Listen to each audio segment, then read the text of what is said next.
Aku kira melu peperangan iki. Wis tak anggap melu kowe. Anggere Kurawa sing ngroyok Bagong Titanono. Aku nek saya mangkel. Ora kok Kurawa sing tak bondo kabeh. Ning klebu ratu Ngastina melu tak bondo legane ngatiku kowe. Ku nang kene ketemu dewa-dewa. Ingkang wonten wingking panjenengan Ulun Bathara Indra. Wae lah. Bagong wonten dawuh Pukulan. Pukulun. Apa wigatine dene kita suwana ning Abyantara Ulun? Pukulun menika satunggiling jawata ingkang mboten ngertos rasa blas kasihan. Apa meneh iki? Bocah kok apa-apa dilokke ta iki? Kena ngopo kita matur kaya mengkono? Pukulun mesakaken sapi kok didak-idak. Kuwi lembu andine titianing Sang Hyang Jagat Girinata, sapi didak-idak. Kula bae Pukulun. Mengki kula sik ngaritke. Bagong kita aja edan. Bola-bali nek bocah ndugal kewarisan. Nggih Pukulun, apa wigatine? Sepisan kula ngaturaken sembah pangabekti kanja wonten ngarsa paduka Pikulun Sang Hyang Jagat Dunia. Jagat Giri Pratingkah. Nyun ngapunten mboten apal Pukulun. Panjenengan menika sesembahanipun para titah wonten ing ingkang gesang wonten ing Madyapada. Sedaya para titah menyembah lan paduka Pukulun. Mboten wonten ingkang mboten nyembah lan panjenengan. Mula panjenengan menika satunggiling dewa ingkang mangertos dhateng mobah musik ing titah. Pukulun. Berarti sampean sok ngertos nek kula dong kalih bojo kula. Boya Bagong. Sejatosipun manah kula menika menangis Pukulun. Ati kula menika nangis. Sebab menapa? Kula menika mboten nate tepung kalian tiyang sepuh kula. Bagong, apa? Gus, basa wonten dawuh. Kita iki piye kok dadak nangis ati kita? Wong ditutup-tupke kita kuwi anake Semar. Bong. Kita kuwi anake Semar. Dudu. Semar ki meng bapak angkat junjung. Semar ki bapakku Pupon. Ngoten. Dadi asline kula niku anane Bagong urip ana ngalam padang, mesti eneng sing anak-anake. Ra mungkin menungso kok mledhek saka watu. Yen kita ora percaya kita moh kita arep apa? Tantrimane Bagong. Ora mung jagat sing kula obrak-abrik. Kula ora iso nduduke bapak kula sejatine. Aja takon dosa. Klimpangke saka sira kandha warusia. Al-Fatihah tujuh Kiseno Nugroho.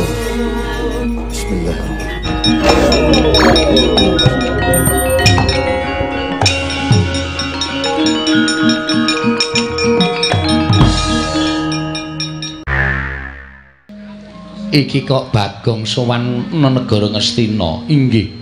Sampeyan kudu lunga saka negara Ngastina. Lho, kok sik kowe aja ngawur. Ya kok dadi kowe ngusir karo Begawan Durna saka pertapan Sukalima saka negara Ngastina iki karepmu piye? Derajatmu mung batur, derajatmu mung ponokawan kok ngusir karo Begawan Durna. Dasarmu apa? Lho, nek kula omongi dasare sampean mesti mengke kalah. Nggih napa mboten? Ayo Kaki, kandha dasarmu apa? Ngastina iki ndak iso apa? Lho, kagungane anak Prabu Duryudana. Ora penemu sampean. Mergo sampean dibayar. Dibayar karo anak Prabu terus iki dibayar karo Sinten Prabu Ngastina. Tumuli sampean ngakoni nek sing duwe Ngastina niku Prabu Duryudana, nek janjane ora, Mbah.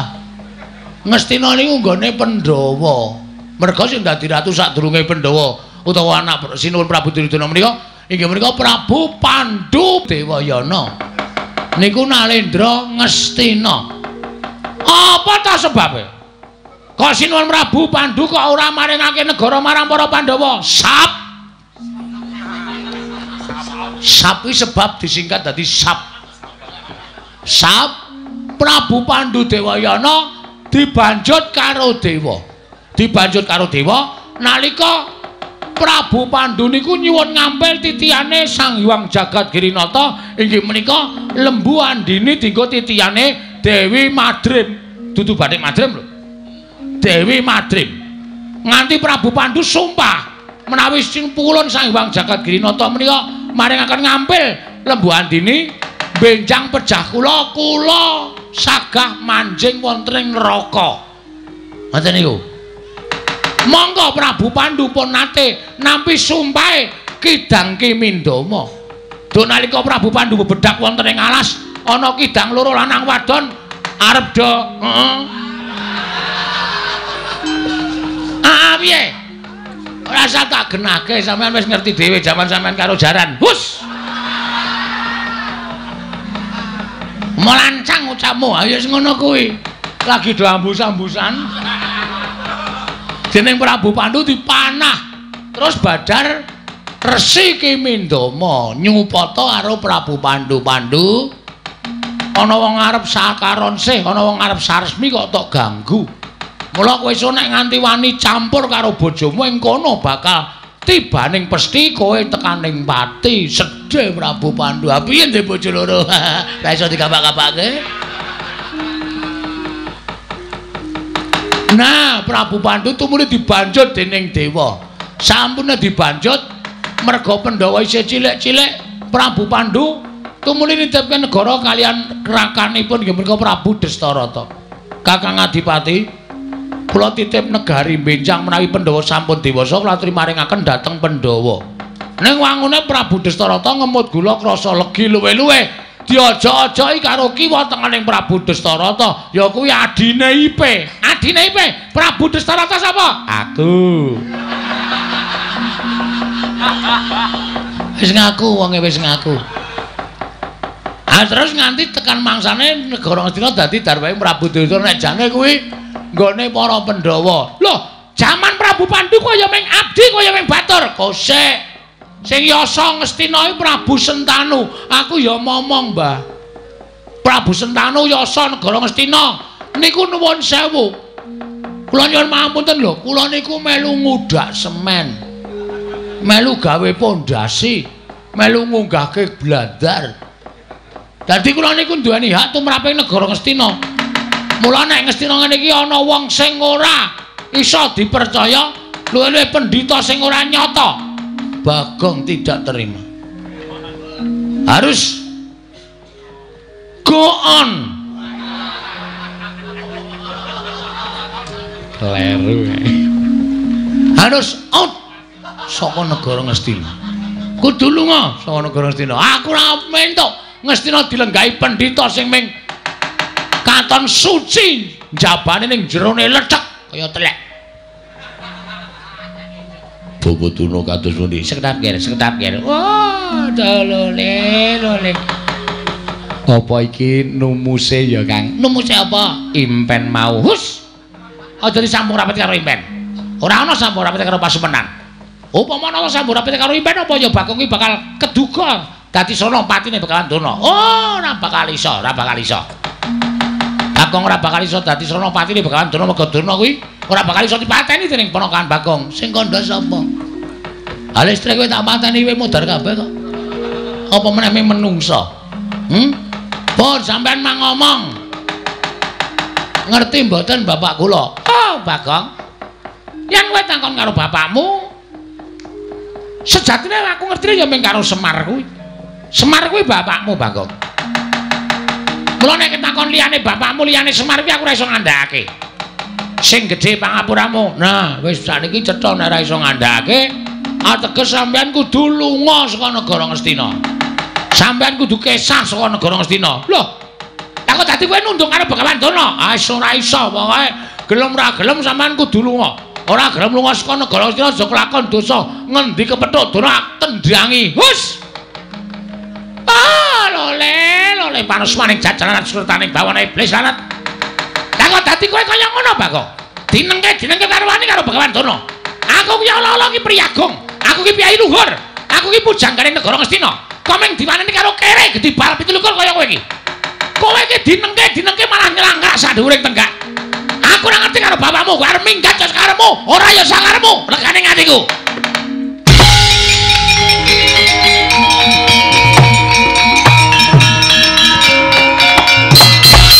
Yo, kowe kaya ngadeg. Ha wis tak obati ket mae. Kowe ngunekke aku wong gedibal 17 wong elek nyolok mripat. Kebangetan nggonmu nyuwara kowe. Wis ora iso nuduhke bapakku sapa? Kowe sing ngunek karo Bagong, kowe nang ibarate kaya ngutek-utek macan turu mbeda raja singa. Singa barong. Penyakit to. Pancen penyakit ya, Dur ya. Lho kowe wani marang krek ning ngarepe Mbakantuna. Sing tak wedeni apamu, ha?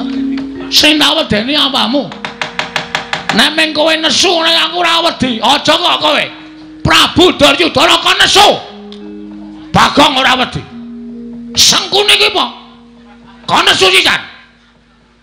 Prabu Karmen, ya. Karna iki kon nesu. Aku ora wedi. Karta Marma Sato sak kancane Karta Dendha, Karta Piya, Karta Adang. Kabeh kon nesu aku ora wedi. Bagong nek nesu ora adil sawa-sawa. Dadi aku wis niat tenan bengi iki. Nek pancen sapa sing tak takoni, bapakku ora do ngaku, ora ngomongake Nalendra Brahmana, ora ngomongake Satriya, Senopati, Lurah. Aji arep. Padake apa? Mangkel tenan aku iki. Ngaku ora bapakku sapa? Aku ora ngerti. Wis tenan ora ngerti. Ora ngerti. Tanteni sak rampunging pasewakan tak adiang kowe ning jaba. Arep bali liwat ndi?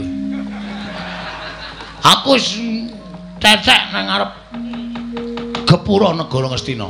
Durna ketok Jyatasi.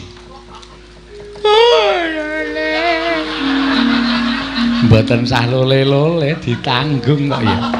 Wong sampeyan niku Bagong teko ya wis ngeras suarane ora penak.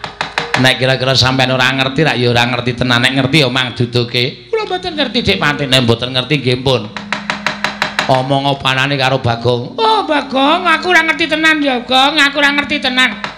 Kowe aja maksa karo aku ya, Bagong. Nek liyane kowe sing nesu mbok kena aku wani nek kowe nesu, aku ora matamu wae aku wis gila, Bagong.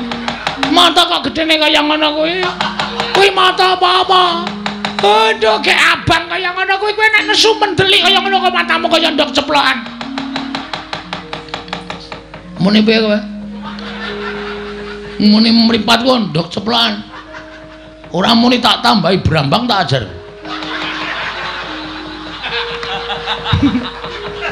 Tak ajar tenan ya. Ora nyepeleke lho. Bagong nek katokan teneng abang ini berarti malam ini dari sore sampai pagi Bagong ngerol. Tenan iki aku ora baen-baen. Ayo, pokoke kowe kudu ngerti. Aku ora ngerti tenan, Pak. Ora ngerti tenan. Ora seret jopo. Wah,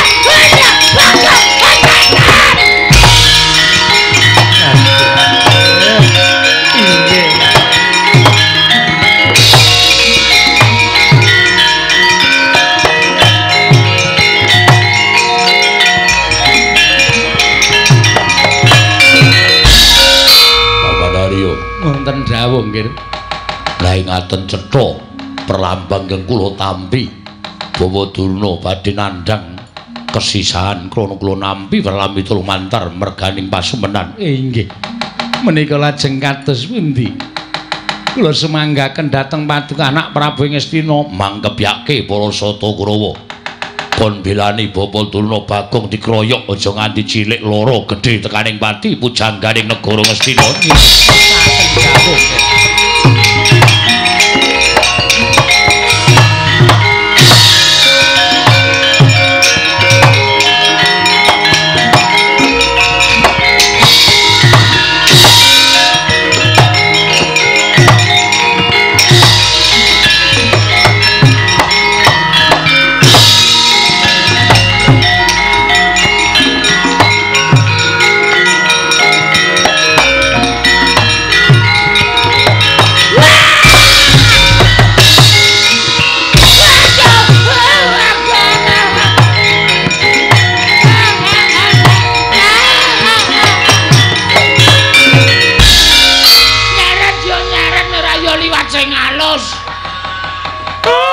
Undang-undangan barang aku diseret.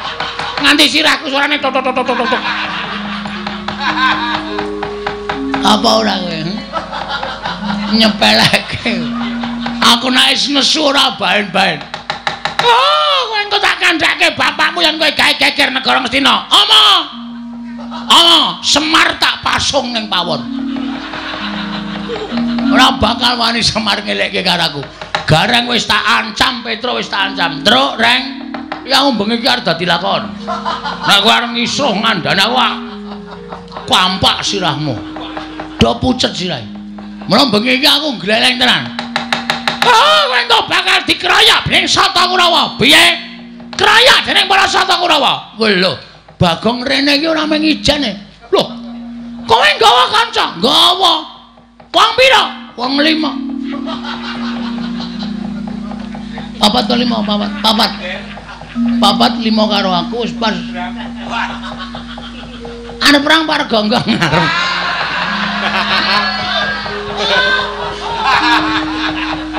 Ora guyone serius iki.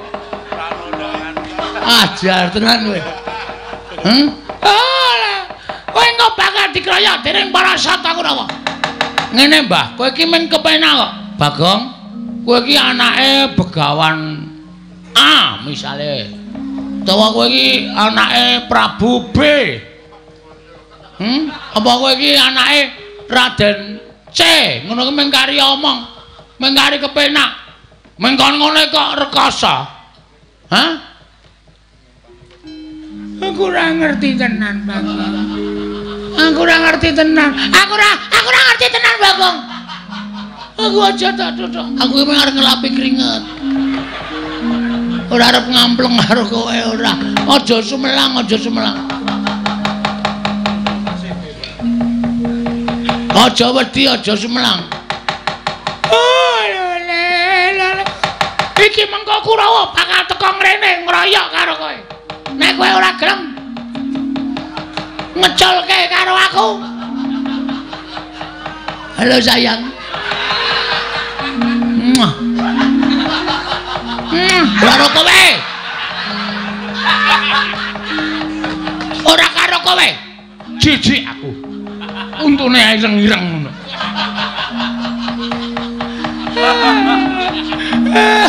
Ayo kowe mawar ngundhake Kurawa ngeroyok aku to saiki Nolea. Nolea sapa? Sapa botoku Nolea?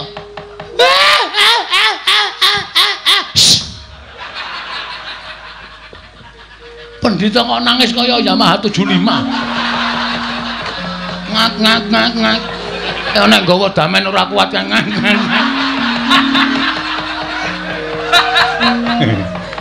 Piye, Gong? Mboten ngerti wonge. Lho, ora ngerti. Mboten ngerti jare pendhita pengpengan. Mboten ngerti kula kok dadi ora dong niku. Terus kula ngancam nek pancen ora ngerti jauh diajar ya kula seret saking Datraya. Bagus. Mergo sing dadi harapane menungso, kowe takon karo sak pepadane menungso, Begawan Durna kuwi saora-orane iki gurune bapak. Bapak kowe satriya pengpengan kowe Suwitara Durna nek Durna ora weruh, gunane apa nggo sandangan cara pendhita? Gunane apa nganggo sandangan cara Brahmana? Teteli sandangane. Teteli, turake katoke cawet. Goleke pentil jepreti. Aduh. Kurang lakone wis mules aduh. Aduh, Bagong, aja ngono ya Bagong. Aja kaya ngono ya Bagong, aku wegah tenan Bagong. Kowe kudu bloko ora boko iki Algajaka wis nang mburi lho. Ngati-ati lho. Aku ora ikhlas nang Ngastina dilenggahi pendhita kaya kowe sing ora ana nyatane legane ati.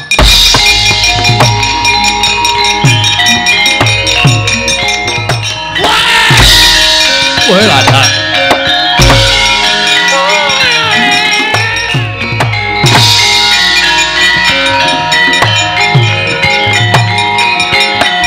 Mati dengan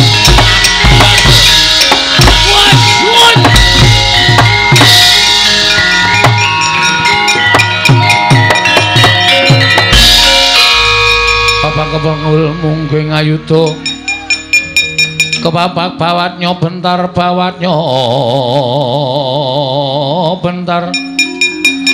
Kebabak nyomong kowe ngaloka.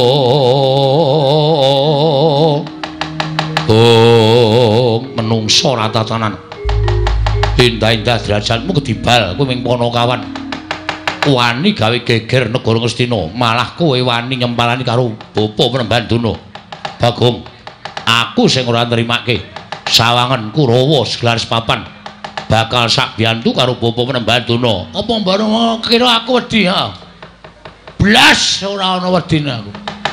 Nek meng Kurawa wae aku ora jinjo mula aku wani ngeret-eret Begawan Duna pancen tak pancing niatku men Kurawa nesu karo Bagong. Nah, dipangan umpanku karo kowe Karta Mondol. Karta Marma. Arep ngapa kowe?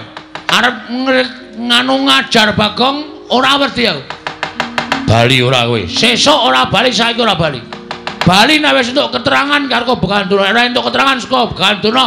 Taunana Windarana ora minggir saka pawan kene. Kendharat tanganing Karta Marma panggah tayane gane ati.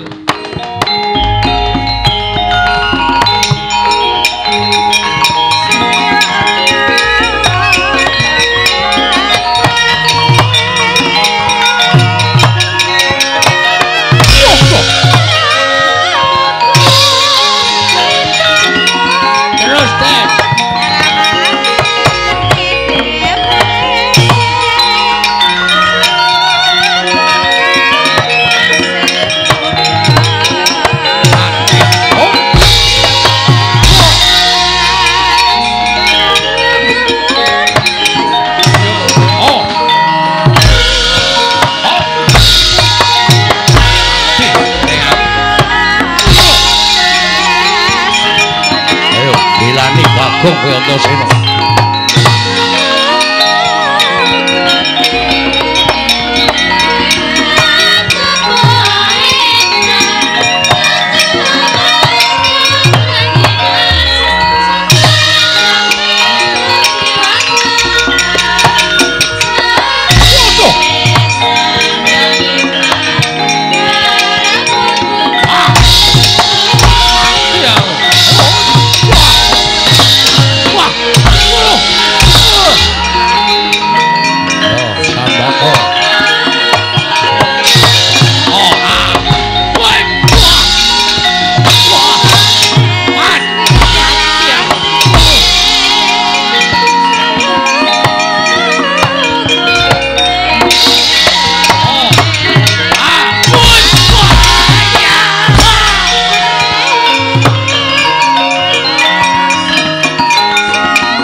Tumbak jebol dadamu.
Mulane Bagong gleleng pacai gebelo sirai.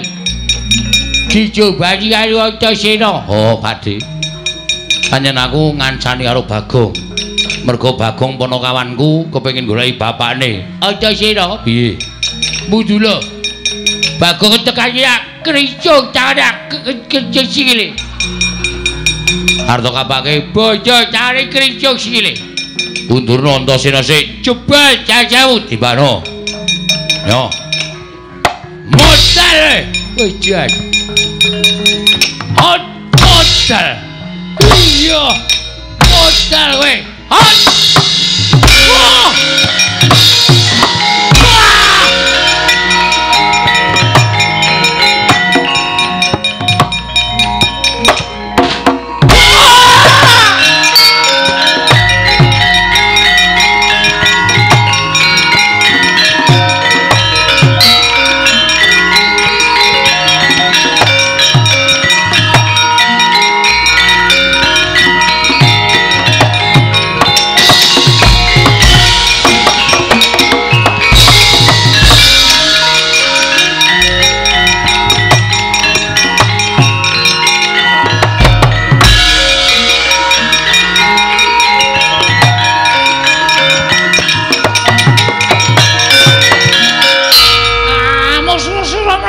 Jajah mrata imbang yen padha-padha. Coba Bagong. Kowe aja gawe kisruh. Negara Ngastina ayo bali begawan Durna. Ora ngerti sapa bapakmu. Mula kowe aja butek banyu bening kahanan negara Ngastina. Kowe bali ora? Aku ora bakal bali. Tahu Nono Windana ora bakal bali. Bajigur kowe ngecek aku kowe. Kowe ngecek kowe, ora ngecek. Wong gagape kok arep gleleng. Hah?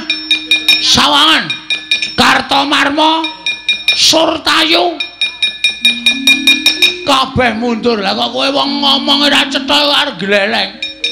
Arep odor. Wasem. Durung tekan nggone wis dijebloke. Ayo, areng apa?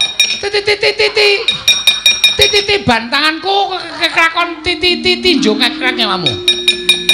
Ya. Kowe iso mateni Bagong bumi langit tangkepnya.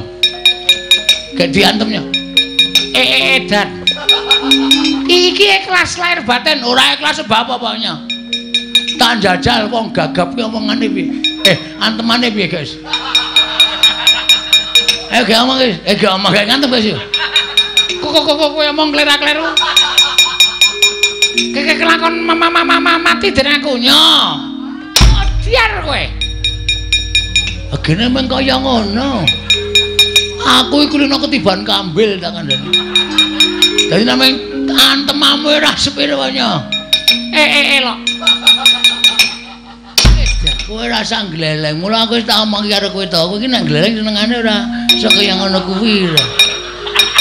Asem perang disambi golek laron.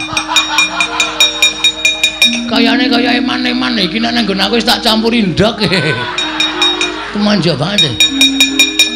Ayo nana pancen kowe. Titik. Oh, mencok raiku barang to malah. Wah, walesen. Cici traksi. Aku walesen. Kepiye? Aku walesen kowe ora mundur mungsuh Bagong tinjungake nyawamu kowe. Ngono.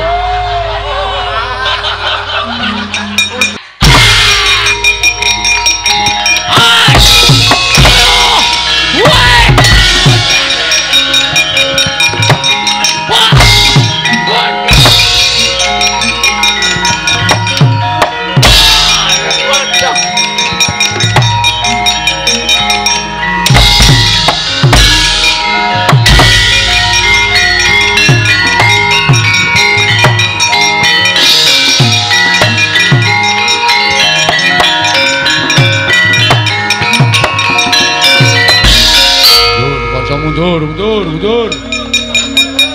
Bagong ngamuk Dewangi Antasena. Urawa bubar maut mundur. Mundur.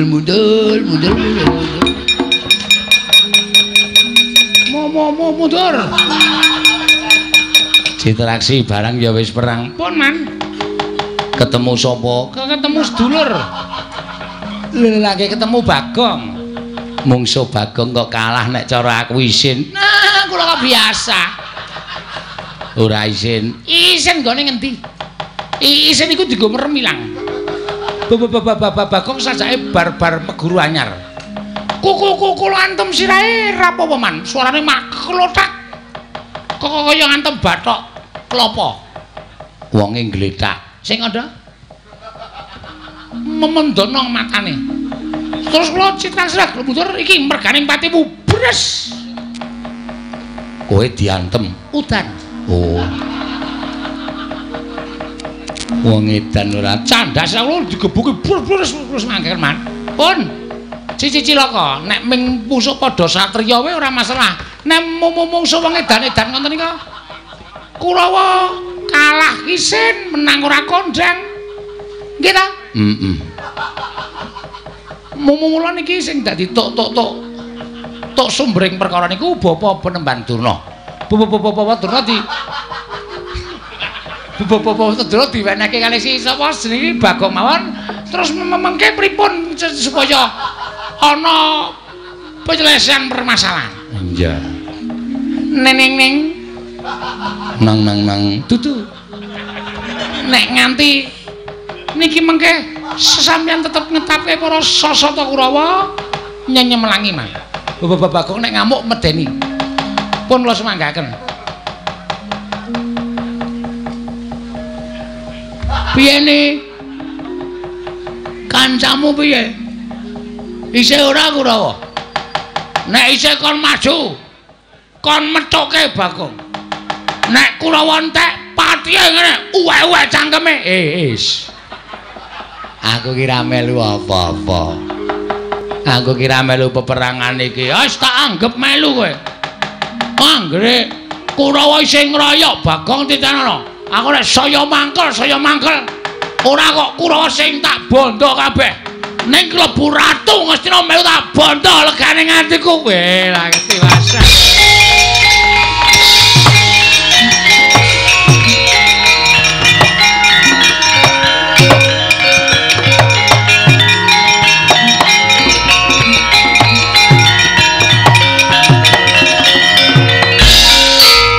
Piye kok?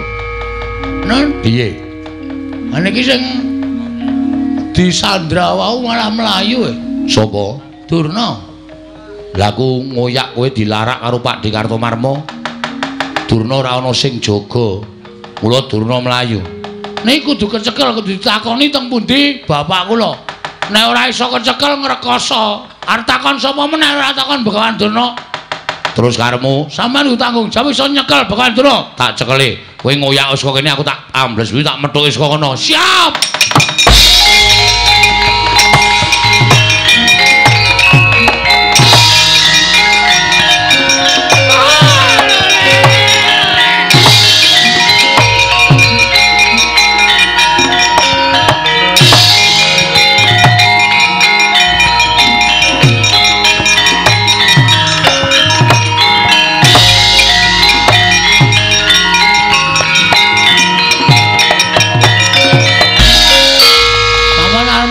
Mbah. Kula niku mung jane mung arep takon karo sampean, mawangsulan. Nek sampean ora iso wangsulan, sampean kudu lunga saka negara Ngastina. Wis niku mawon titik. Syarate mung niku mawon. Ora werna-werna. Bagong, aku kuwi ora ngerti tenan ya, Bagong. Kowe iki ya aneh kok takon karo aku, wong nyatane uripe iki dhisik kowe karo Begawan Durna kok dadi kowe takon aku. Ora ana jamal mengerti aku kok ngerti karo wong tuamu ki sejatine sapa iki aku ora ngerti. Sampeyan niku dadi pendhita sing ampuh. Ngaten. Mula sampeyan kudu bloko. Aku ora percaya sampeyan ora ngerti. Mula sampeyan kudu bloko kalih kula nek sampeyan tetep ngandhake ora ngerti, aku ora trima tenan. Bagong aja, Bagong. Ora iso. Wah, candala bondo, lebonge pakun jalan, pakake macan. Jane ora mlayu.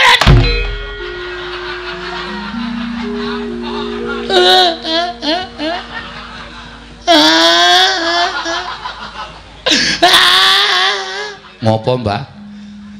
Bagong, aku minta maaf. Aku njaluk ngapura. Aku ora iso ngandhake bapakmu, Bagong. Aku aja to pilara ya.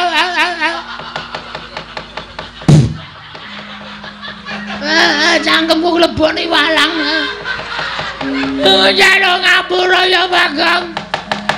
Piye, Gong? Apa niki sing kudu menghakimi aku? Asli aku wis.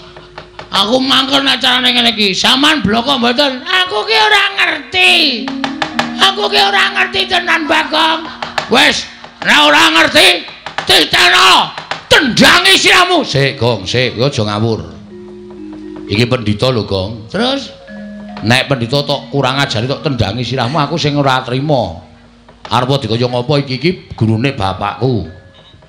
Durna ki tau tate mulang ilmu karo bapakku. Kena kowe nesu ning aja terus mulasara kaya ngono. Bener Antasena. Matur nuwun ya Putu. Aku wis tak lindungi. Meneng wae tak rembuke sing apik-apik, Mbah. Iki lho cah Bambang ning ngerti tata krama. Ora terus sapenake dhewe. Terus ra entuk ditutuk dijotosi ra entuk. Ora entuk. Kena kowe takon ngoyak kena ning aja nganti nibake tangan. Kowe jane melu ngendi ta kowe? Molak-malik kowe no, Sena. Ora positif kowe. Ora krape nek carane ngono kuwi. Mau ngewangi aku saiki ngewangi Durna. Aku ngewangi Durna iki mergo Durna iki gurune bapakku. Nek kowe arep gendak sik ora karo Begawan Durna aku ora ngiklaske.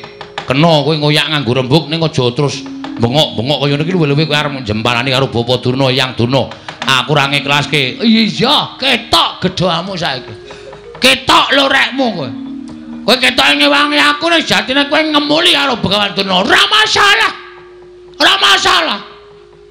Kowe ngeman karo mbahmu ora masalah. Ning aku saiki iso nitik. Aten-atene Antasena kaya ngapa? Njaba karo jerone wis beda. Cangkemmu sing apik lho, Gong. Cangkemmu kowe. Lho. Wani karo aku. Meng perkara Durna lho iki. Meng perkara Kumbayana. Kok dadi awake dhewe nganti geger kaya ngene iki. Padahal mau sing ngakon kowe. Ndara Antasena kula kepengin takon, teng pundi dununge bapak kula? Ayo tak terkira nek Durna. Takon Durna nek Durna ora iso ditakoni ra wangsulan, jotosi wong loro. Mau omongane sapa ngono kuwi? Iki tak rekam ning HP lho. Lho. Isih tak rekam ning HP-ku. Aku saiki kowe nutupi karo Begawan Durna. Wah, aku nek kowe jotosi Durna aku ora entuk. Aku arep nekat. Nek kowe nekat, saiki wis beda perkarane. Beda perkarane? Ora aku ngewangi kowe, aku ngewangi Begawan Durna. Motar kowe. Arep ngapa kowe? Bah, sepelekke ora. Arep kaya ngene iki akeh wong belani, akeh wong tresna. Mula saiki kowe arep ngapa? Kowe arep bantu arep Begawan Durna. Kowe arep ngrincong sikile Begawan Durna. Ayo, bandanan aku. Konangan putuku Antasena, lebur tumpur tanpa dadi. Weh, gleleng iki saiki. Wah, suarane terus kaya nyewa sound system ya. Bengok-bengok sak penake dhewe. Apa dikira aku wedi, Mbah? Dume sampean diwangi Ndara Antasena, aku wedi karo kowe. Gong, kena kandhane ora? Ora. Lho, ora basa. Ora basa ora wong. Lah wis nekat tenan ya. Mati nang ora wujude kok. Bambane bali doyak-oyak bang plecet. Wong modar nek kene mbok ya wis. Nek ngono kowe ora kena tak kandhane. Ora, bakal ora kandhani. Antasena. Nek Bagong ora kena dikandhani, pateni wae. Gunane apa duwe abdi jenenge Bagong? Oh, cangkeme elek ta iki. Cangkeme elek iki pendhita kaya ngono iki. Wah, lambene jan senengane nglincipi cara papak. Nglincipi perkara. Wis saiki kowe keleren ora? Ora. Ning aja ngantemi Begawan Durna, tetep tak jotosi. Nek kowe jotosi Begawan Durna, mungsuhe aku. Aku ora wedi karo sapa-sapa. Nek wis kaya ngene iki aku wis nekat tenan. Nek ngono kowe wani tenan karo Antasena. Sing tak wedeni apamu? Iki mergane. Ayo, bangga tayone negane ngati.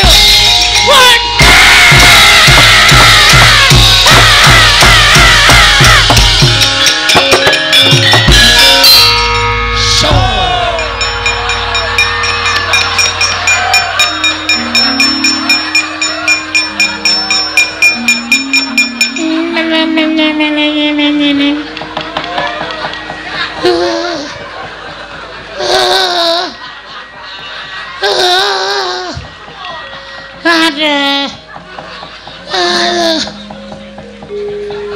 Wong kok ora hafal sandiwara. Modar wae. Tonjo nganti mlengkung.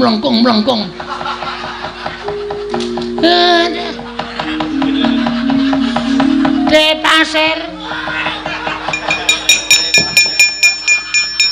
Pripun Kakang Durna? Kula manggotong, Dek. Kula manggotong. Bayak tugel. Waduh tenan iki. Mesti di gift. Napa? Di gift. Gift kok ya gelem kok kula.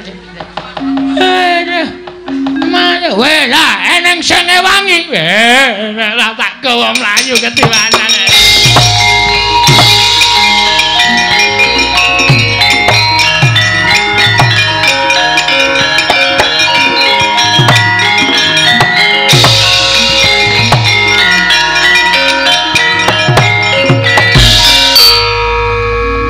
Lho kok ngerti sandiwaraku, Gong? Lho, pemain ketoprak. Aku wis paham sampean kedap-kedip mripate. Lha wis oke. Ini jak prahmen iki. Kok Durna kok ya ora sadar. Dek gleleng banget. Barang sampean iki mergane pati kuwi ya cancut tali wondo jebul tepat. Lek ku ngantem sajae keseron, Gong. Tak antem nggon cengel terus ndungkluk. Terus tiba ning lemah. Cacat ora ya. Cacat ning wis pirot-pirot kok wae. Nek kula ora pati parah wong kula nggon bathuk. Bathuk niku atos kok. Iya. Terus iki karepmu piye? Terus niki pripun? Kula udah mudi jelas Durna ora ngerti. Janjane aku arep ngenehi dalan karo kowe ning aku wedi, Gong. Wedi masalahe? Nek aku katut-katut mengko aku nampa duka, luwe-luwe aku bakal dipidana. Sebab ming ana siji sing ngerti, kudune ngerti ming ana siji. Sapa? Dewa. Heeh. Papane ning Kayangan. Kowe munggah ning Kayangan Suralaya. Lho, apa isih ana kereta? Lho. Nek jurusan Surabaya ki nek mau jam 6. Suralaya basa. Wah, Suralaya to? Heeh. Krunguku Surabaya. Suralaya. Terus matura Bathara Guru, bapakmu sapa? Nek Bathara Guru ora ngerti, tak bubarke murite. Lho. Murite sapa? Murite Bathara Guru. Bathara Guru ki udu guru sekolahan kuwi udu ning Bathara Guru. Oh, lho tak ketemu e. Tangane papat. Wah. Nek kosokan suwe kuwi. Lho. Kok suwe? Keleke papat e. Ngono sung kelek loro wis suwene ora jama-jama kok keleke papat. Kuwi Kayangan ana kene takon, Bu Kulun, kula nyuwun prisa bapak kula sinten? Nek Bathara Guru ora ngerti, amuk. Kowe kok seneng banget nek ngajani aku elek kowe. Lah arep ngopo nek ora ngerti arep ngopo? Nek aku modar seneng. Iki ki mung titahe. Dewa ki wong sing nguasani Kayangane. Titah kaya aku nek nyawang karo kowe iki titah sing kena lara lumbeting pati. Maksude? Iso lara ning ora iso tekaning pati. Wah, malah rekoso lho kuwi. Nek upama lara nganti lara banget aduh monggo ora mudar-mudar malah kesiksa lho. Mbok kata-kata kuwi dilangi wae. Ora kena lara, ora kena pati, ngono malah penak. Kowe titah sing ora kena lara, ora kena pati. Nah, munggah ning Kayangan. Ora ana sing iso ngalahke kowe. Yakin aku sumpah. Mun nek nganti kula kalah cemplungke Kawah Candra di muka, tak susul. Wah, meng bluk iki menan. Iki meng kata-kata kosong iki mengane. Iki nek carane majalah ming pawarta sanes kasunyatan iki. Engko aku nyusul nek kira-kira kowe sing menang aku tak ning donya wae engko ndak dikira aku sing aja-aja karo kowe. Ngoten iki? Iya. Oke, ora masalah. Terus Kayangan niku liwat ngabur. Wah niku tikete larang. Mabur piye carane kowe anake Semar? Ning nganti iso mabur percuma. Ala dene kuwi anake Semar, anak angkate Semar, arep golek karo bapakmu sing tenanan Ming mabur kok ora iso. Oke. Mang tonton Den. Wadake. Arep ngopo kowe? Matek aji. Tekan kayangan. Ya muga-muga ora temangsang. Mabur kok temangsang. Ora nganggo kendali rak mabur.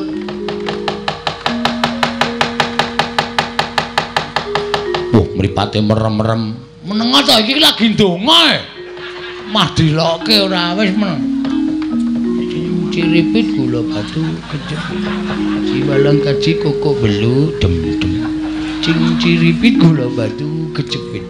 Ciwalang kaji koko belu dem-dem. Cing ciripit gula batu kejepit. Ciwalang kaji koko gelu dem-dem. Cing ciripit gula batu kejepit. Ciwalang kaji koko belu dem-dem. Cing ciripit gula batu kejepit. Ciwalang kaji koko belu dem-dem. Misra ta? Wis munggah. Nelemu nganggo aji-aji kaya ngono kuwi tekan kayangan sesuk malam Minggu. Bus ngono. Ora duwe. Neng Madurana. Neng ya kok. Tak suwun terus sing gawe jagat tak tendang boko muska kene. Aja pati-pati tiba nek ora tiba kayangan. Siap. Wis siap kula. Ya, ngati-ati ya. Ha wis.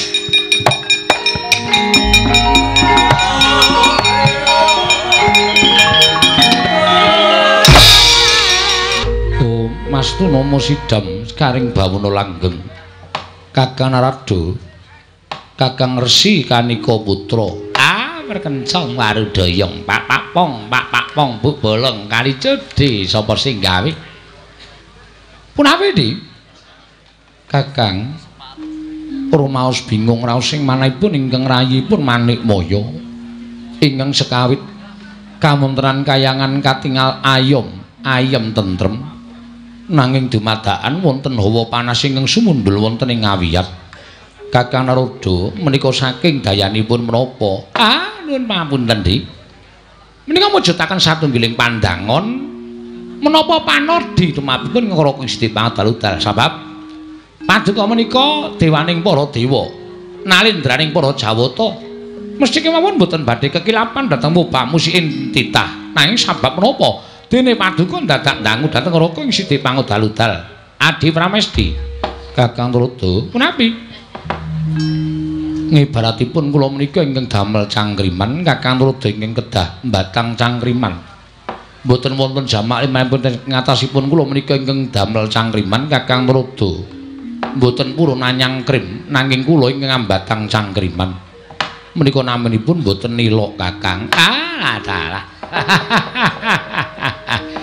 inggih menawi kula mekaten kula namung badhe munjatung sapa paduka Adi Pramesti Bathara Guru. Sejatosipun kayangan menika mboten wonten lemah sangar kayu waing pandhita malik tinggal menawa dene wujuting satriya ingkang seleh kasatriyanipun tuwin ambrahmana menika babar pisan mboten namung mugi andhatosna ing kawuningal bilih jagat geger menika dipun sababaken namung tingkah lampahipun titah pujangkara ingkang mboten gadhahi derajat tuwin mboten badhahi kaluhuran wonten ing ngarsa paduka Adi Pramesti Bathara Guru. Namung titah menika kawula alit, nanging nadyan kawula alit kawasa akarya gara-garaning kayiwangan. Lan mugi andhatosna ing kawuningal. Menawi Adi Pramesti Bathara Guru menika mangke boten limpat, boten pinter anggenipun nangungkap dhateng lampaning jagat. Tartemtu badhe ngembet utawi dabe malembar wonten ing kayiwangan Suralaya mriki lho Di, menika ingkang dados kuwatos sing manahipun Ngara Gusti Pangadal Adi Pramesti Bathara Guru. Rikat lampahing rata tan pantara prateng sukuning argaram kang tumingal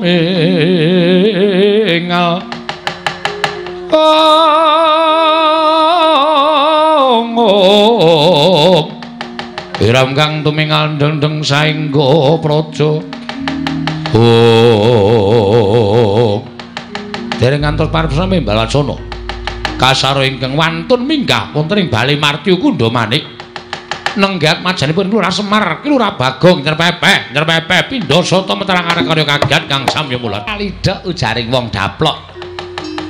Inggih menika dititah ingkang kula aturaken damel gara-gara wonten ing jagat Bagong Kakang. Nggih. Mboten kinten babar pisan teka Bagong ing karya gara-gara ning Kayiwangan. Ing mekaten tumriki timbalan menapa wigatosipun Bagong sowan mongko tanpa tinimbalan. Ponokawan Bagong padha raja sak prapta kita Ponokawan. Hong ilaheng. Gus. Aga kita nganggo sebutan dewa iki piye? Karang kula pun mapan wonten ing kayangan menika kedah saged genepi dhateng tata krama. Lah ning ora kena titah ora kena nganggo hong ilaheng. Awi kena kebacut ya Pukulun. Ya wis terus-terus. Awi kena mangastu manana masa sidam. Pukulun Bagong kula ngaturaken sembah sungkem pangabektinipun ing ngabdipun Ponokawan Bagong Pukulun. Iya Bagong. Pukulun ana apa? Menawi Pukulun Bathara Guru astanipun sekawan menika nggih pados kaos wonten pundi Pukulun? Rak tenan ta. Iki senengane apa-apa kok ditakokke kok. Asal usule wong pinter ki mergo ora isin tetakon. Ha nggih ta Pukulun? Cobi niku nek tuku kaos menungsa lumrah, mongko tangane papat. Napa bolongan siji dinggoni wong loro? Napa mboten sesak? Ai jerat dilakon.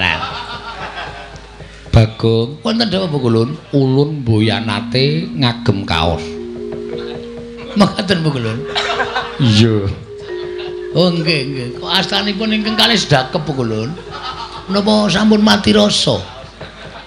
Bagong, wonten dawuh ulun ki Sang Hyang Jagat Girinata, Sang Manikmaya. Ulun ki kami tuwaning Kayiwangan. Kula sampun prisa Pukulun. Iki dewa Pukulun sinten sampean? Ulun Bathara Narada. Weh lah, aku nang kene ketemu dewa-dewa. Ingkang wonten wingking panjenengan? Ulun Bathara Indra. Weh lah. Bagong, wonten dawuh Pukulun. Pukulun. Apa wigatine dene kita suwana ning Abiyantara Ulun? Pukulun menika satunggiling jawata ingkang mboten ngertos rasa blas kasihan. Apa meneh iki? Bocah kok apa-apa dilokke ta iki? Kena ngopo kita matur kaya mengkono? Pukulun mesakaken sapi kok didak-idak. Kuwi lembu andine titihaning Sang Hyang Jagat Girinata, sapi didak-idak. Kula bae Pukulun. Mungkin kula sik ngaritke. Bagong kita aja edan. Bola-bali nek bocah ndugal kewarisan. Nggih Pukulun, apa wigatine? Sepisan kula ngaturaken sembah pangabekti kanja wonten ngarsa paduka Pikulun Sang Hyang Jagat Dunia. Jagat Giri Pratingkah. Nyun ngapunten mboten apal Pukulun. Jagat Giri Pratingkah. Ulun tampa pangestu ulun tampanana. Kula pundi nggo jemet paripe. Mugi anadosna engkau napa katentremaning manah kula Pukulun. Iya Bagong. Dene dukap ing ngangka loro. Pukulun panjenengan menika sesembahanipun para titah wonten ing ingkang gesang wonten ing Madyapada. Sedaya para titah menyembah lan paduka Pukulun. Mboten wonten ingkang mboten nyembah lan panjenengan. Mula panjenengan menika satunggiling dewa ingkang mangertos dhateng mobah musik ing titah. Pukulun. Berarti sampean sok ngertos nek kula dong kalih bojo kula. Mboya Bagong. Nun mboya. Mbois kok mboya. Mboya iki ora. Wah, ya ora ngerti kok. Tak kira nek mbois. Ing ngangkat 3 sejatosipun manah kula menika menangis Pukulun. Ati kula menika nangis. Sebab menapa? Kula menika mboten nate tepung kalian tiyang sepuh kula. Bagong, apa? Gus, basa wonten dawuh. Kita iki piye kok dadak nangis ati kita? Wong wis ditetepengen kita kuwi anake Semar. Bong. Kita kuwi anake Semar. Dudu. Semar ki meng bapak angkat. angkat junjung. Semar iki bapakku Pupon. Ngoten. Dadi asline kula niku anane Bagong urip ana alam padang, mesti eneng sing anak-anake. Ra mungkin menungsa kok mledhek saka watu. Ra mungkin. Ra mungkin kula kok tiba-tiba wonten dluk langsung teng rumah bersalin tanpa ana simbok. Ra mungkin kula niku diciptake saking tumindake bapak kalih simbok. Mula kula ajeng takon bapak kula sejatosipun menika sinten Bu Kulun?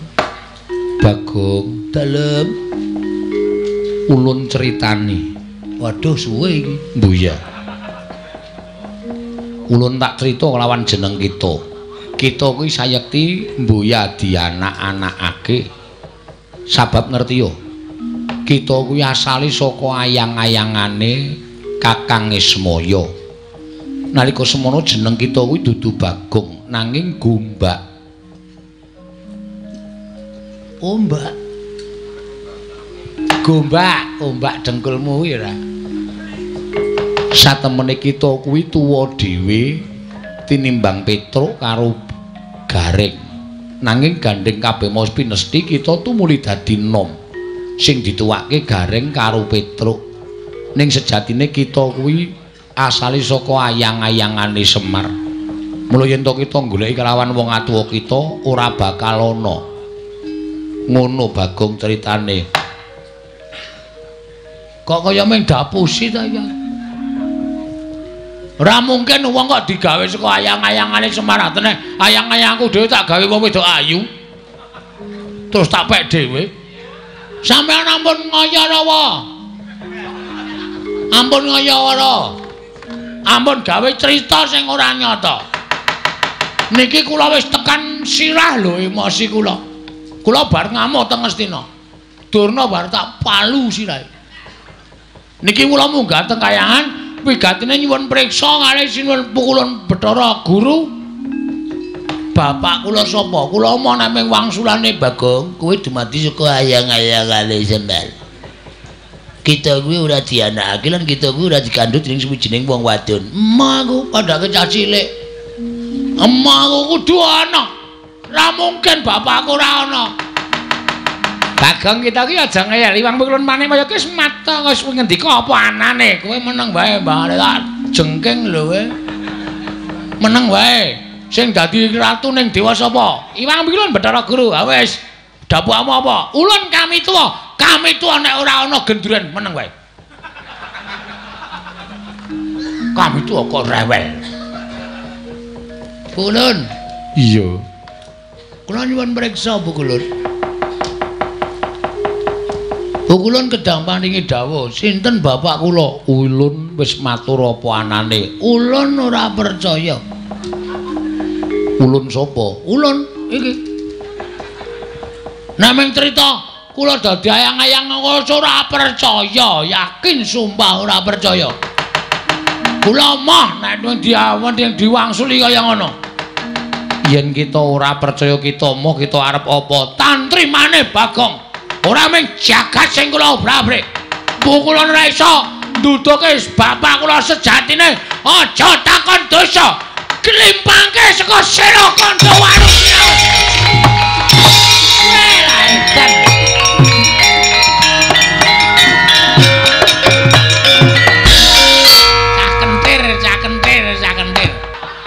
Kuwi ra malah kurang ajar ta kuwi. Kita iki karepe piye? Bathara Guru kok tok getak nganti mlayu. Kowe mlayu ra we? Kowe ra mlayu ditenono we tak nggo dolanan asli. Tak ilangin tupe tak nggo hibur-hiburan. Padake tawon ora. Sapenake dhewe. Kowe mulung ora? Bathara Raja sampean ngerti ra bapak kula sapa? Ulun ora ngerti. Ah, padha wae iki. Plocot peteng wis. Sapenake dhewe ora. Sampeyan kami tuaning kayangan ora ngerti bapakku ngapa begogok nang kene. Hah? Ulang-ulang modar dening aku.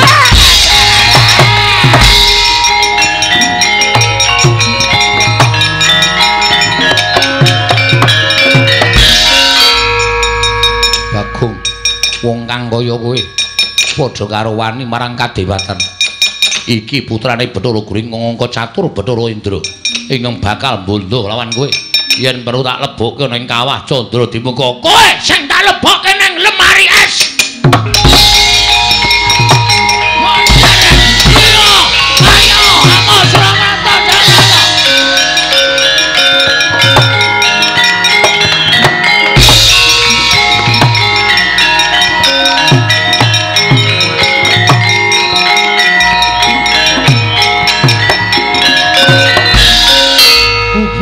Dewa-dewa. Gleleng tenan Bagong bengi iki. Dewae kalah karo aku.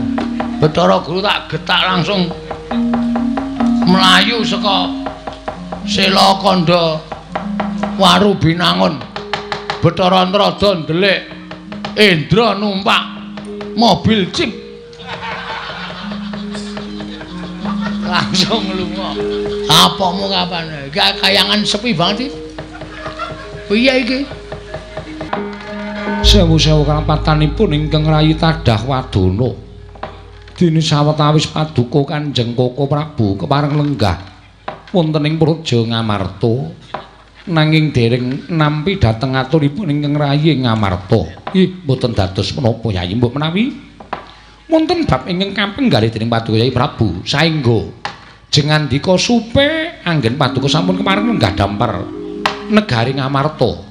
Koko Prabu kasinggihan mekaten. Kresna kakangku aku ngaturake basaku. Ya Dimas Werku durung tak tampa. Pangestunipun Kakang Tampanana. Koko Prabu kula ngaturaken bekti kula kunjuk. Arjuna tak tampa. Pangestunipun Kakang Tampanana Janaka. Kula pun dinggo jimat paripih dayanana ing kasantosan. Kula ngaturaken bekti nggih Den. Ya Kakang Semar tak tampa. Pangestuku Tampanana Kakang. Kula tampi ndadosaken jimat. Ora kaya adat sabening Kakang Nayantaka. Katon cawus guwayamu rengu pasuryaning Kakang Semar. Ana wigati apa Kakang Nayantaka? Kula nyuwun pangapunten. Estunipun badhe wonten atur ing kula unjukaken Paduka Sang Nata. Kakang Semar Darpiatur apa? Mugi ndadosna ing kawuningan.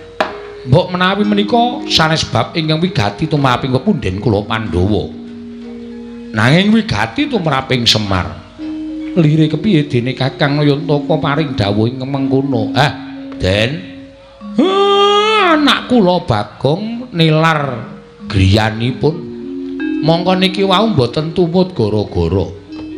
Namung anak kula Petruk kalih Gareng. Kula wis takon sanak kadang tangga tepalih ewadene jarine mboten wonten ingkang ngerti wonten pundi papandunungipun anak kula Bagong. Nggih ming namung aturuningka kemawon mbok menawi sakwanci-wanci anak kula dipun kersakaken utawi badhe dipun dawuhi menapa kemawon. Sakmenika nembe mboten wonten tegesipun mboten nderek sowan wonten negari Ngamarta Ndara. Lho kita linuteng ngitung kadung kadereng hamomong memangun manah rahayu ing ukulun kula ngaturaken sembah pangabekti kula kunjuk. Iya Puntadewa Luntampa. Kula ngaturaken sembah pangabekti kula kunjuk. Iya Kresna Luntampa. Guru hageku aku ngaturke sembah. Werkudara Luntampa. Ukulun kula ngaturaken sembah. Iya Arjuna Luntampa. Guru kowe do slamet to. Pangestunipun Kakang Ismaya wilujeng. Wonten menapa pukulun dene sumengko tindak paduka ewang adi pukulun. Menawi kepareng kawedhar dhateng ingkang wayahipun Puntadewa kepareng kula cemadhong dawuh. Puntadewa yektine prapta ulunana ing negara Ngamarta sayekti mung bakal paring pangandikan kelawan para Pandhawa utamane kelawan panjenenganipun Kakang Ismaya. Lah kok kaya wigati banget ngopo Guru? Mugi ndadosna ing kawuningan menapa Kakang Semar mboten rumaos kecalan dhateng ingkang putra. Iki mau aku lagi wae matur nek Bagong pancen lunga saka bale wismane lunga saka omahe. Mugi ndadosna ing kawuningan Kakang Semar, Kakang Badranaya, Kakang Ismaya, Bagong sak mangke dados parang muka wonten ing kayiwangan.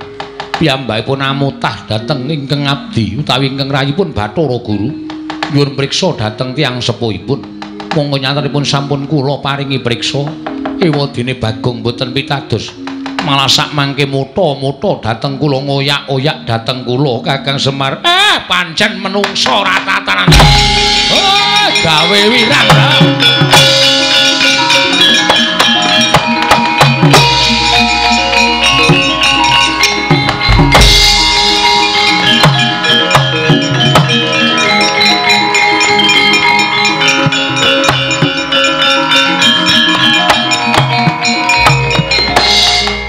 Puntadewa wonten timbalaning ngadawu mengkono mungguh kang dadi pangandika ulun kelawan sira kulub mboten wonten kulun lha mriyen lah kok teka Bagong malah samangke dados geger wonten ing Kayuwangan ngantos paduka Hyang Adipu kulun kepelajar saking Kayuwangan Kresna ulun njaluk tulung ndakno kamur kaning Bagong aja gawe isi ning Kayuwangan mongso boronggon kita mulba wasa kelawan Panakawan Bagong non ngestaken dawuh kula nyuwun pamit Bu Kulun kepareng lenggah langkung rumiyin wonten negaring Ngamarta iya Narayana ulun kang bakal lenggah sawetara ning negara Ngamarta Kresna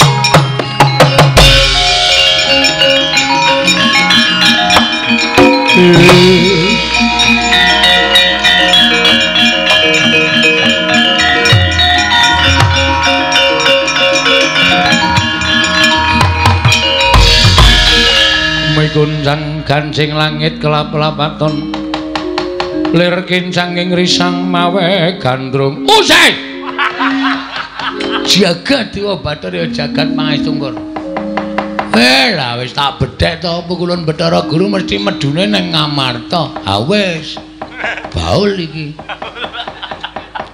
nang nganti ketemu karo pepundhen-pepundhenku Pandhawa mesti aku didukani mergo aku wis wani gawe geger Kayangan Suralaya. Wis, kalah cacak menang cacak. Ngibarate kaya nyemplung kali wis tekan tengah ming kari golek watu tumuli ndodok. Ya, maju terus. Mundur ya terus. Sapa sing kira-kira meparangi karepku nggonku takon karo Iwang Pikulun Manemaya. Ora mawas pepundhen, ora mawas sapa-sapa. Rawe rantas marang bakal putus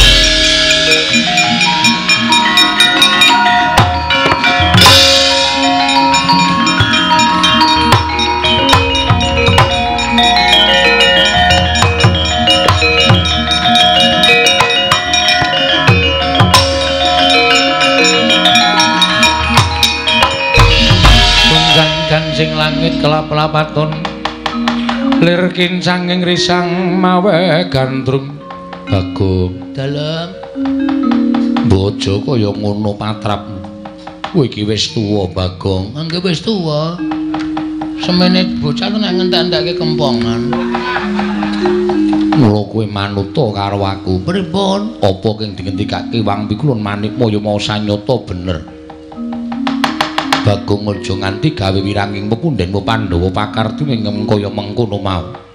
Bakal ngorek-orek marang bendaramu. Ngorek-orek pasuryaning Pandhawa, Pandhawa melu isin kelawan tingkah polahmu Bagong. Terus ayo kowe nyuwun ngapura karo Wang Pikulun Manikmaya. Kepiye? Kula urung ketemu karo babe. Babe sapa? Bapak sing mijekke kula. Mula kula gugan ning Kayangan niku men kula ngerti sapa to jane Sudarmane Bagong. Yen ngono apa kowe ora nggugu karo omongane Janaka? Mboten perkara kula ora nggugu, sampeyan ampun tumut-tumut perkara niki to, Den. Nek sampeyan melu-melu perkara niki mengke kriwikan dadi grojogan, geguyon dadi tangisan. Napa sampeyan ora isin diwaneni karo Bagong? Bagong. Yen pancen ora kena tak kandhani. sepeda apa aku duwe batur kaya kowe. Aku mentolo karo kowe. Wes mati dreng. Aku kowe.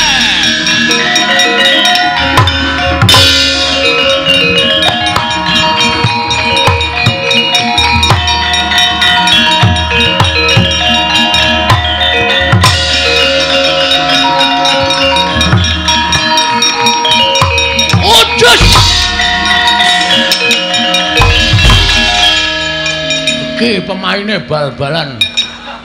Main bal-balan dasmu. Apa-apa ditendang, apa-apa ditendang. Kena kandhani ora kowe? Hah? Kena kandhani ora?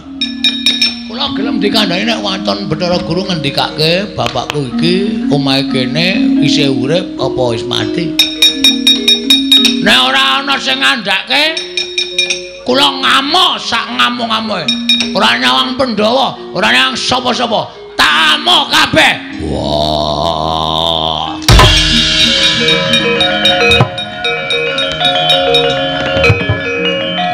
Putar. Mumet e.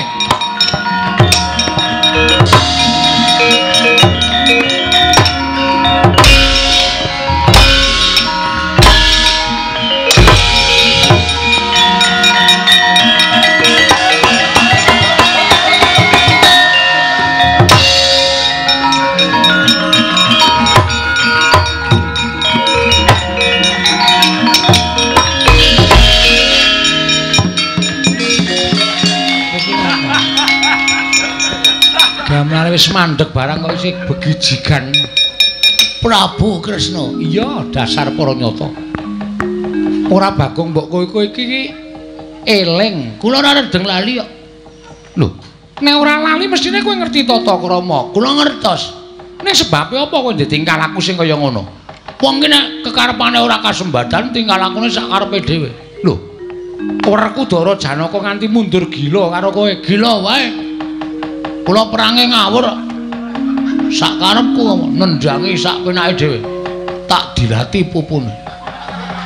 Sapa Werkudara gila merinding kabeh wae. Janaka candak tangane jempole tak cokot. Us.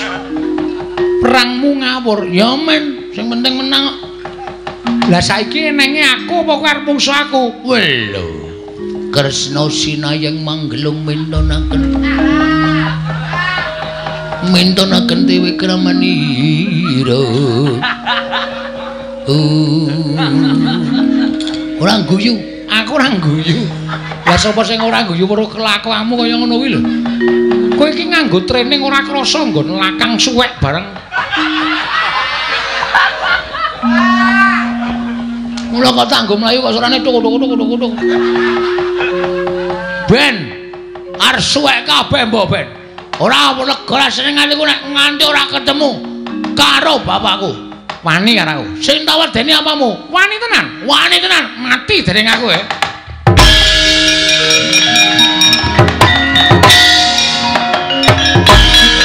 Mesti ngono. Kresna iki nek perang mesti ngono kuwi. Wani karo aku. Wani tenan. Mati dereng aku. Lunga. Cah jirih ora. Asline jirih aku. Kena aku ora tetep maju terus goleki Bathara Guru, ora entuk keterangan sing gumathok. Sapa sing arep peparangi karepe Bagong?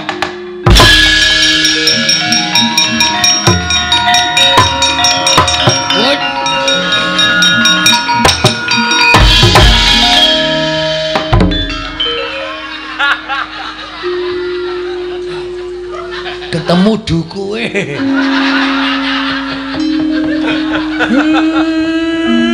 Kowe ngopo? Mil. Aku tak takon kowe, Mil.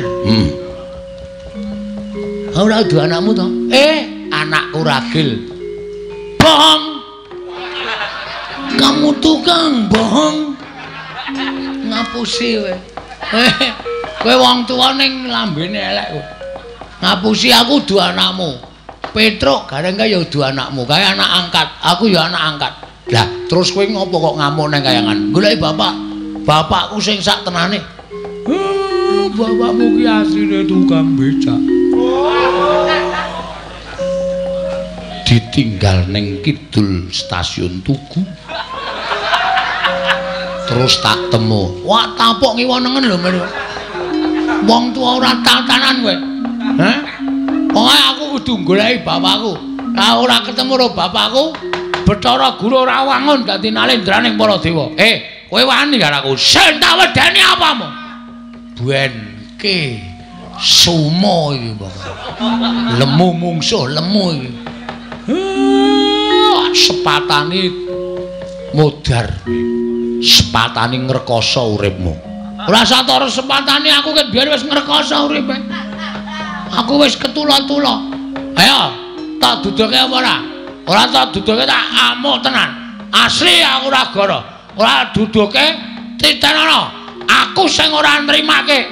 Gong, kowe iki bocah kok arep wani karo wis ora iya. Pokoke luwih. Mati tenan kowe. Wen.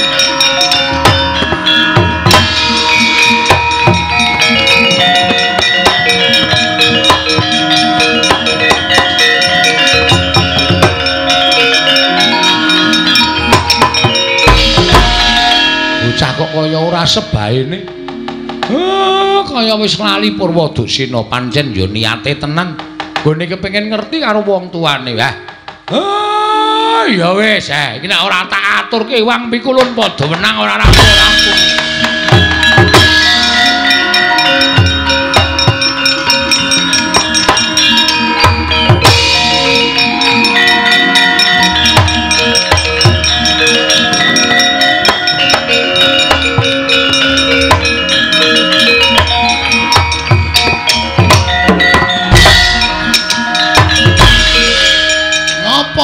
Wedi karo aku kok ngejak cah cilik. Kulun kula iki nyuwunaken pangapunten. Ini ngapa kowe?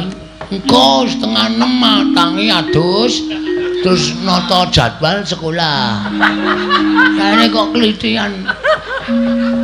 Bagong. Bagong. Malah neranyak. Lek apa piye? Posiwa.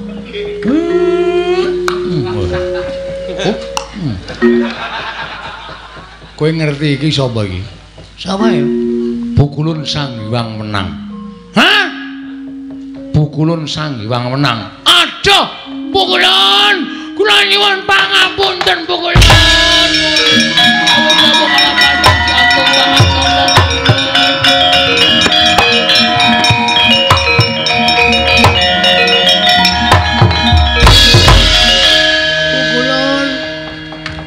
Pangapunten Pukulun. Bagong, sirahmu kok teng plenyik. Borok Pukulun.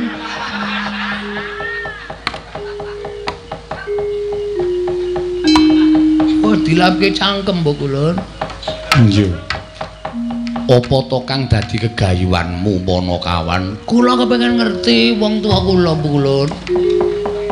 Bathara Guru Manikmaya wis sak jarwa kelawan jeneng kita. Nanging kula mboten pitados. Mila kula kepengin sanget astunipun pinanggihan paduka Pukulun. Supados Pukulun paring palidamar dhateng kula Pukulun. Bapak kula jadipun sinten Pukulun? Bapak angkat kita kuwi Semar. Nggih kula percaya. Ngene, ulun critani. Pripun Pukulun? Sawijining dina ora mundura nggon kita tenguk. Nggih Pukulun. Abab kita ambune ora. Wong mambu kok malah disubal-ubal. Nalika Semar mudhun ing jagat, Semar durung darbi ruwang. Tumuli Semar sowan maneh marang Kayiwangen. Nalika semono pancen ingkang nampa dudu kok Manikmaya, nanging wong atuwaning Semar ya kuwi eyang kita. Eyang kula? Iya. Sang Hyang Tunggal. Sang Hyang Bathara Tunggal Pukulun. Iya.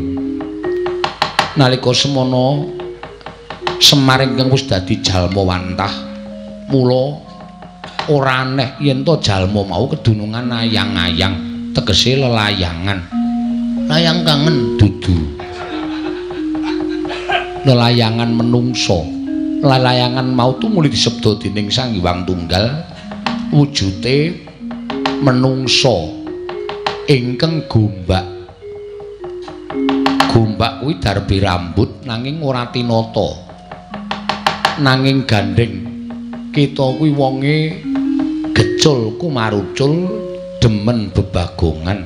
Mula tumuli diparingi tenger Bagong. Lan kita ngerti sejatine kita kuwi tuwa dhewe tinimbangane Garing lan Petruk.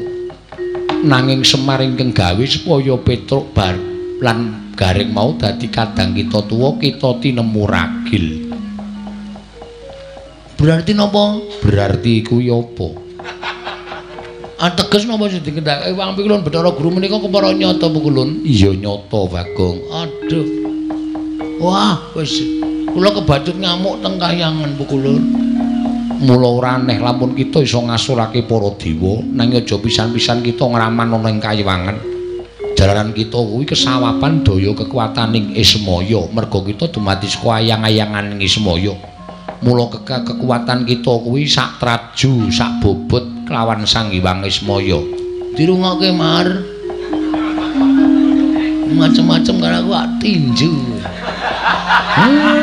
Gedhe ndase. Dikandhani nek digdaya kaya aku. Mekaten Pikulun. Iya, Semar, dalem Manikmaya timbalana tindak mrene. Sartane kabeh para Pandhawa nggih ngestaken dawuh Pikulun.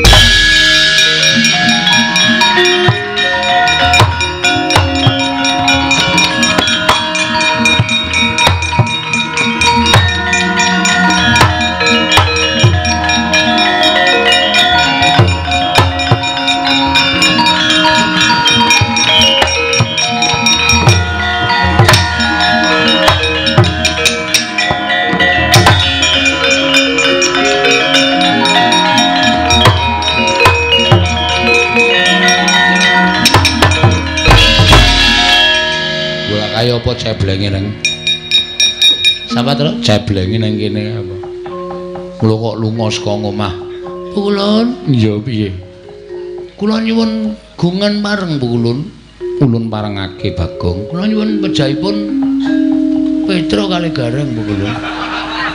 Kowe iki ngopo Gong? Ora ana wong salah kok. Wong nek aku cebleng kok. Kowe iki nek ngerti critane Pikulun Sang Hyang Bathara Wenang kowe mesti karo aku gila. Aku kedadian saka ayang-ayangane Bapak Semar. Mula kekuatanku sak traju sak bobot karo Bapak Semar. Muni ana. Hah? Sebdake kahutangmu. Wis. Hah? Wis. Kapokmu kapan? Kita wis marem. Sampun Pikulun, sampun marem sanget Pikulun. Yo, yen wis marem nyuwuna pangapura kalawan Manikmaya. Pikulun Manikmaya, Bagong ana apa? Kula nyuwun pangapunten nggih Pikulun. Ya Bagong ora dadi ngopo. Kita ngamuk ana ing kayiwangan ulun paring pangapura. Matur sembah. Kula methek jambu dipunirmana kalih Pikulun. Bakal kita gunake apa? Ajeng kula tandur teng omah. Supaya iso dadi trana daharaning Bagong menika jambu dipunirmala kali jambu kluthuk Pikulun. Iya Bagong sak karep kita. Wis kanthi kaya mengkono ulun kundur makayangan. Bagong aja gawe geger meneh, kita wis marem. Sampun Pikulun, yen kita durung marem ulun medhun meneh. Kita ulun paringi pidana. Mboten Pikulun, sampun cekap semanten kemawon Pikulun. Mboten ajeng macem-macem Pikulun. Lha pun kapok temenanan Pikulun. Iya, ulun kundur makayangan bareng lawan Manikmaya. Ayo Bathara Guru, monggo Pikulun kula dherekaken.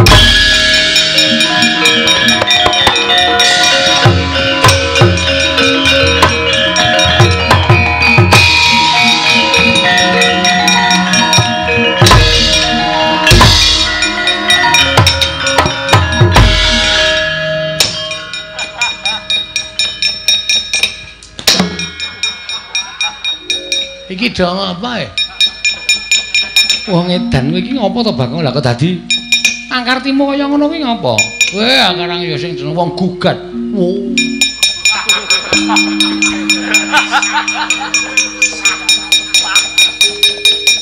Nani meng kepengin ngerti bapak kula saha jebul asline bapak kula ya niki. Iya. Mung dumadi saka ayang-ayang. Iya. Pun trima kula. Wis ora masalah. Nganti wit sore gawe geger kok entek-entekane ming. Didongke ngono kok wis. Lah mau ora wis dinaene ngerti karo Bathara Guru kok isih mesa ora trima. Karang sing kula ajam niku pukulun Sang Hyang Bathara. Tenang. Menang kok tenang. Oh tenang-tenang lemu banget kok ora. Oh babi glundung ngono. Iya. Mugi-mugi sedaya kali sing sambikala. Kula sampun ngestokaken dawuh. Bagong pun padhang pikire mugi-mugi sesuk ora gawe masalah melih. Nggih pukulun maca. Nggih Bapak Semar.